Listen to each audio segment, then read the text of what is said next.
There's no name like the name. There's no name like the name. There's no name like the name. Oh, come on, put your hands together. There's no name like the name. No, no, no. There's no name like the name. There is no name. There's no name like the name. No one like you, Lord. There's no name like the name. Like the name that can calm my fears, wipe away my tears. I can put my confidence in the never-ending, never-changing name. There's no name like the name. There's no name like the name. There's no name like the name. There's no name like the name. There's no name like the name. There's no name like the name. There's no name like the name. Like the name that can calm my fears, wipe away my tears. I can put my confidence in the never-ending, never-changing name. There's no name like the name. There's no name like the name. There's no name like the name. There's no name like the name. There's no name like the name. There's no name like the name. There's no name like the name. Like the name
Sterling Television, I'm Rebecca Vargas. And I'm Jacob Kelly. Our special guests tonight are Rockin' the Nations. Their musical ministry with a heart for the world, and you just heard their new single, No Name. Tonight we're going to be talking about how different ministries can affect the world. So we have with us Southeastern University's International Outreach Coordinator, Michael Mutz. He's going to be talking to us about some mission trips and how students are getting involved.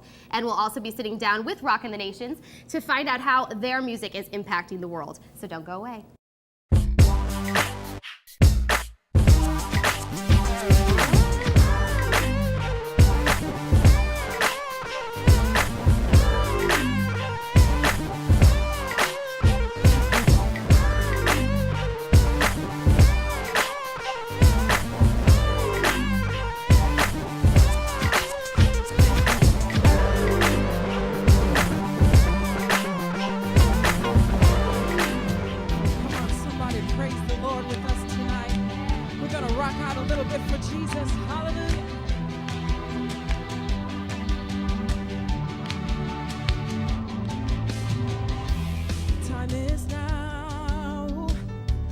Reaching out to change the world.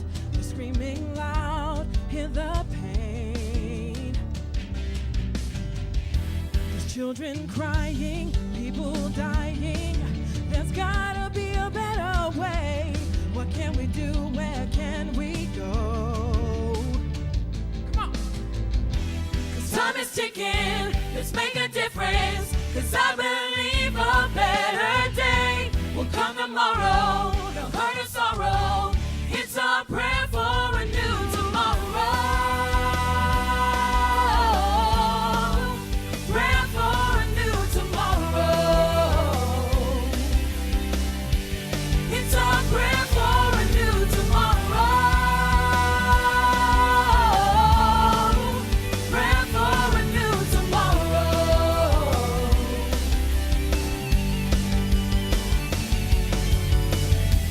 Pick up the pieces. This generation needs some hope they can believe in. Need something to make them strong. So there can be a brighter day. Help dry their tears and calm their fears. There's gotta be a better way. What can we do? Where can we go? Time is ticking. Let's make a difference. 'Cause I believe a better day will come tomorrow. No hurt or sorrow. It's our prayer for a new tomorrow. Prayer for a new tomorrow. It's our prayer for a new tomorrow. It's our prayer for a new tomorrow. Yes, we do. Prayer for a new tomorrow. Prayer for a new tomorrow. One voice, one heart. Come on, say. One voice, one heart. One voice, one heart. 'Cause time is ticking. One voice, one heart. One voice, one heart. 'Cause time is ticking. Together we can make a change. One voice, one heart. 'Cause time is ticking. Together. Hallelujah. One voice, one heart. 'Cause time is ticking. Together we can make a change. One voice, one heart. Let's make a difference. Together we can make a change. One voice, one heart. Let's make a difference. Together we can make a change. One voice, one heart. Let's make a difference. One voice.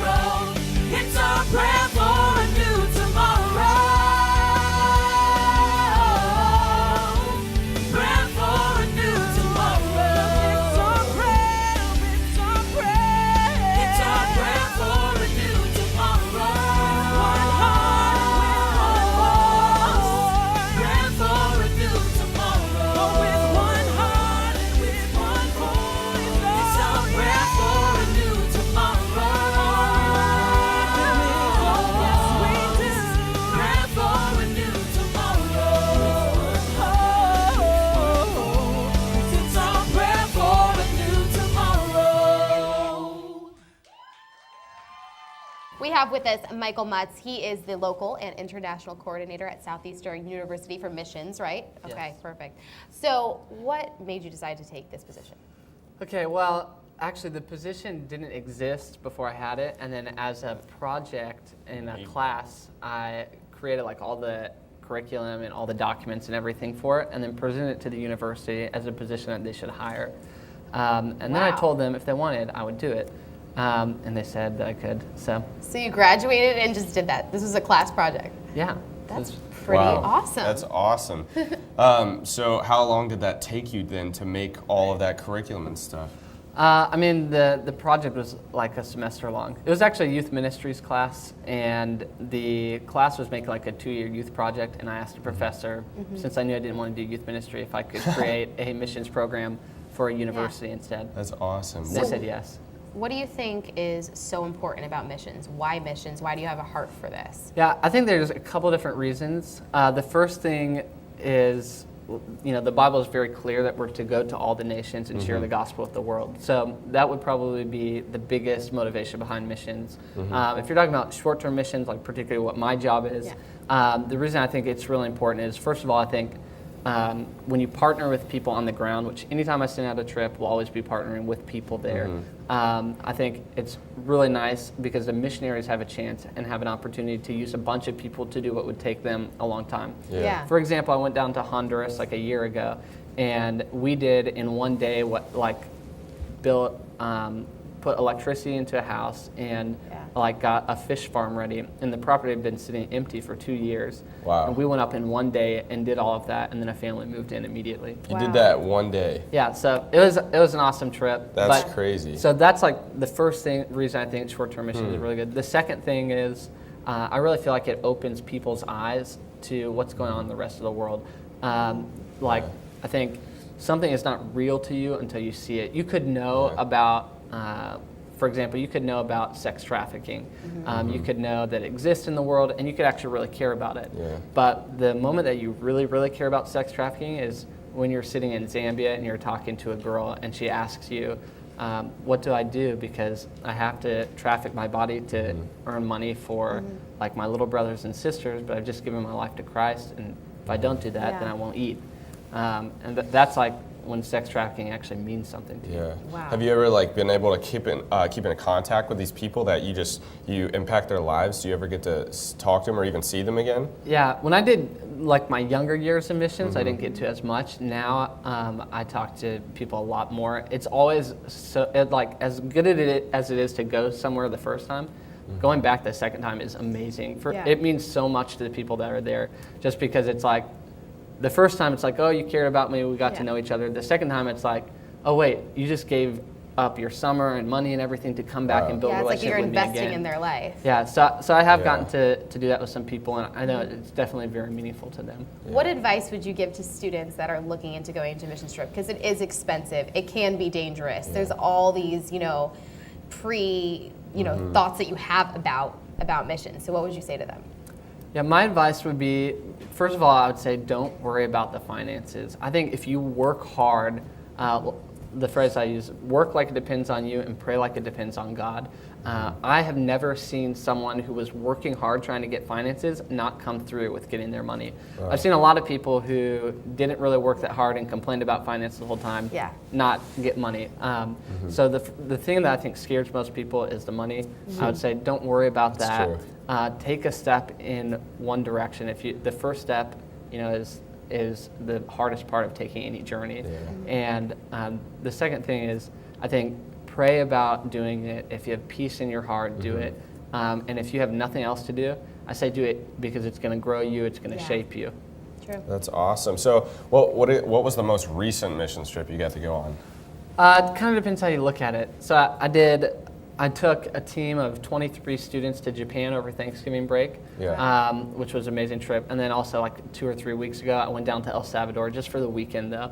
It wasn't really a missions trip, but we were scouting out. We're putting a coffee shop on campus that will be like all the money we make from it will actually go to support the missions program. Wow. That's and awesome. then the School of Business is also starting an internship in the Dominican Republic, Really? in El Salvador for microfinancing. So that trip wasn't really a missions trip, but that's what we did there. But Japan was the most recent missions trip. What would you say is the most impacting story that you can take away from a trip that you've gone on that's just changed your life that you would tell somebody that's thinking about doing this, about going on a trip?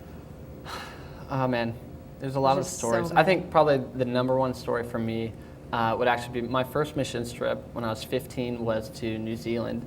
And it's a crazy story how I ended up even getting on a missions trip. Yeah. But I went to New Zealand and we were in a mall and we were ministering. We had like 5 people in a group and we were just walking up to people and then trying to start a conversation and share Yeah. the gospel.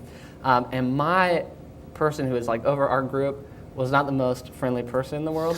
So she was an interesting person, but she say actually that. wouldn't let us go talk to some people. And I remember I saw a man sitting drinking coffee and I asked if I could go and speak to that guy. And she was like, no, this is probably his only chance to drink coffee on a Sunday. And she was like, we don't want to bother him. And when she said that, I was taken back, and then I actually saw flames on people's faces in the mall, and I felt like the Lord speak to me and say, you have the hope of the world inside of you, ready to share with these people who are literally, their souls are being fought between heaven and hell. Wow. Yeah. And if you don't proclaim the gospel to them, then they'll spend eternity away from Christ. It's so awesome. So that was like a pretty defining moment. That's awesome. That's Praise probably God. got to be Thank number you so one. much for sharing Yeah. with us. That's incredible. Your stories, Michael. it's really awesome. Well, let's check out Top 10 with Candace and Seth. Hey guys, welcome to Top 10. I'm Candace. And I'm Seth. And here are the top 10 must-haves on a missions trip. Number 10, coming in at a tie, are camera and wet wipes. Very different things, but necessities for sure. What? Yeah, survey says. A tie. Okay. Well, coming in at number 9, because it didn't make the top 8, is a translation book. Yes. Understanding the culture evidently isn't what needs to happen. Okay. So. Well, number 8 is deodorant. A natural musk is not a must, so please remember to wear your deodorant. Coming in at number 7 is the Boy Scout Swiss Army knife, because you never know when you're going to need a toothpick in the middle of the Nairobi desert. Exactly. Number 6 is snack foods. You never know when you're going to be hungry in the middle of a caravan, so bring your Oreos, your candy bars, and you'll be set. Absolutely. Coming in swiftly at number 5 is TP, or toilet paper as the refined call it, for those unexpected moments. Exactly. Number 4 is underwear. You don't want to have to wear the same pair for 2 weeks, so please bring an extra pair. Nobody else wants you to wear the same pair Yeah, for 2 weeks exactly. either. And coming in at number 3 is a first aid kit stuffed with extra vaccinations, because you never know if they got you good enough. You never know. Number 2 is people you get along with. You really can't move in the spirit if you're around negative Nancy's. I absolutely agree. And coming in at the booming number 1 is, of course, a positive attitude. Welcome back, guys. Here we have Megan, Vince, and Georgina from Rockin' the Nations. Guys, how'd you guys get together? Well, basically, in 2009, actually going into 2008, probably the middle of the year, we were a part of a large ministry, their worship team. We were the directors of the worship team, and we were just kind of going with the flow of the worship services day in and day out. And then one night I had a dream, and in that dream I heard this rock song, and in that rock song I just heard "Rocking the Nations." It was like as clear as day, like it was like plastered on the wall. And so I woke up and I told my wife Megan about it, and I was like, I heard this name, but I didn't know what it really meant. I thought it was really going to be incorporated with the ministry that we were working at full time. Well, then little did we know, the beginning of 2009, we left that ministry, and then the Lord really showed us why He gave us that name. So as a family, we just kind of came together and decided, you know what, let's put all our gifts together. Kind of like the woman with the cruise of oil in the Bible, where, her husband had left her in debt, and all she had was this oil, and so she went and borrowed cruise of oil. So we knew that we were all musically inclined, and so that's kind of how the group got started in 2009. So we know that you guys are married, but how are you related to Georgina, Naomi, and Nathaniel too? Those are his brothers and sisters. Yes, mine. Yeah, so it's so kind of- it's all family. Awesome. So how do you guys, what do you feel is your mission as a band, as a musical group? Well, as a music group, just impacting, empowering people with the Word of God, showing the love of God through music, and also preaching, and going out into different churches and youth groups and ministries, and just worshiping, leading people into the presence of God. It's not about being a show for us. We really have a heart for God, a heart for worship. So that's what our mission is, just to show the love of God and spread the love of God, everywhere we go, through word and Do you music. tour? We do. Actually, Vince and I, we travel more than the other three because they have, 9-to-5s and things like that. Yeah, wow. So, right. So because we do this full time, we stepped out probably about 8 months ago. And so we've just been to New York a lot in the past, few months. So That's awesome. yeah, God's been opening a lot we of doors. appreciate you having here. Your Yeah. music sounds awesome. Can you Thank you. Can you tell us about the new album, New Tomorrow? Yeah. Well, basically, it was a album that was kind of constructed because we came from all different types of backgrounds as far as like our musical taste and choice, and so believe it or not, we like rock music. Yeah. We like the soulful contemporary, and so what we did on this record was we just kind of combined all of that in one. Yeah. So you're getting a little soul, you're getting a lot of rock, and then you're getting worship. Yeah. I like that with your last song. What I know it's usually the rock. inspires each and every one of you, because you guys do have different, musical styles and tastes. Yeah. So what would you say is your inspiration, Georgina? Well, my inspiration, it's a little bit of both. I think it depends on the day, because I know like everybody goes through their trials and tribulations and everything like that each day. So I have my days, I have my likes, of like, okay, well, I know this could like help me out through the day, so I'll put on New Tomorrow because I know like I want to reach out and help Yeah. people. Then I have Amen, Amen, Lord, I worship you, I praise you. With the other one, we have we have our anthem, and if I want to just dance, because I like to dance too, and that's Yeah. one of my, She's a phenomenal dancer. Yes. yeah, I Awesome. like to Yes. dance Yeah. too. Bust So a move down there maybe later. So she'll be our coordinator if you ever see any dancing. We'll know it's Georgina. yeah, it's like for our family, it's just a little bit of both of everything. Yeah. We're very open to a lot of different music. We country, just anything, like you said, rock. I think that's what makes us different. So Yeah. I think we just don't stick with one genre. We just like to branch out and listen to new things and find new things and just Yeah. improve ourselves. So that's So what how do you we guys like. come together and write a song? What does Yeah. that look like? Well, the thing about it, my brother and I, Nathaniel, we're both musicians. Yeah. So Okay. we actually play. kind of do the musical aspect of it. So like him and I will come up with like say a melody line. And then sometimes we'll get the girls together and say, okay, I hear this melody it's coming easy, but I'm not hearing any words for it. Yeah. And so that's kind of how a lot of our songs kind of came That's together. Yeah. awesome. And so with the combination of Nathaniel and I, we actually get the music part of it done. Then we'll actually send the demos to the, producers. Yeah. And then Okay. we'll work back and forth with them. So that's kind of how we kind of work it. And then the fact that we all have different even octaves of different voices and soulful riffs. Like the riffs are not me, it's Nathaniel, my sister Megan and Naomi. Yeah. The dancing is not us, the dancing is Georgina. I'm like, put your hand down. Yeah, exactly. do that. So that's kind of what happens. We just kind of come together, we sit down, and then we just kind of block everything out and just kind of focus Yeah. on Right. whatever it is, whatever the That's message so is that we're awesome. trying to get across. Well, thank you guys so much. We're going to be hearing more from Rockin' the Nations in just a little bit. We'll be right back after Food for Thought.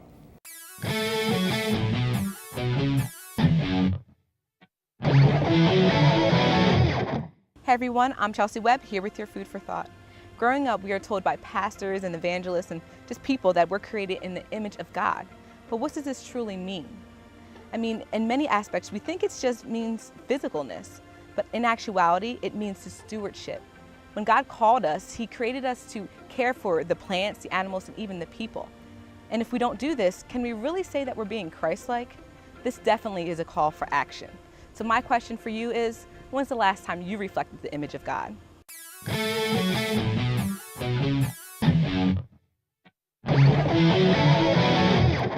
Thank you guys for watching. If you enjoyed our musical guest, Rockin' the Nations, you can check them out on their website at rockinthenations.com. And you can also see their Facebook, Twitter on there, and check them out on iTunes as well.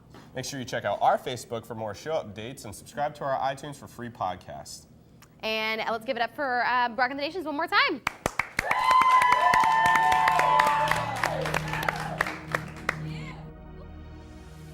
All right, come on, y'all. Let's just rock a little bit.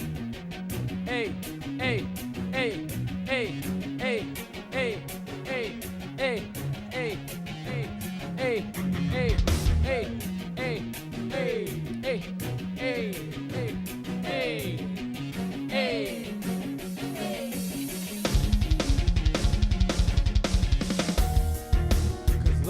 found myself in the need of help. I thought that I could make it on my own, but I still fell. I'm bound to make it right, so I'm giving you my life.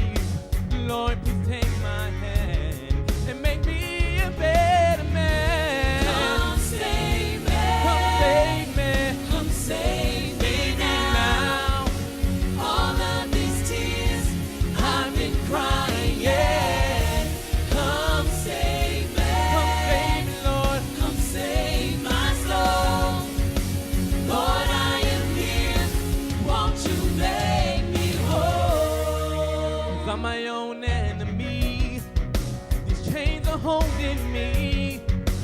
Save me from myself.